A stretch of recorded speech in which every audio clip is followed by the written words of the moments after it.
Chladné múry držia stráž. Je v nich vrytý osud. Sú pripomienkou minulosti, strážcami ľudských tajomstiev, citov a nevypovedaných slov. Kedysi neveľké sídlo vládcov tohto kraja, útočisko i miesto moci a kontroly. Vyše 400 rokov dozeral na ľud a pôdu, naveky spojený s menom Suňok. A čo dnes?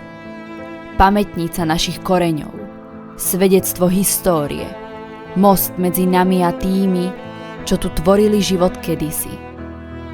Zažil svoju slávu i postupný úpadok, aby znova povstal do prítomnosti. Nesie odkaz, nech nezabudneme, kým sme boli, prečo sme takí, akí sme. Pripomína základ, na ktorom môžeme spoločne stavať. Naša kultúra. Kaštieľ Radoľa.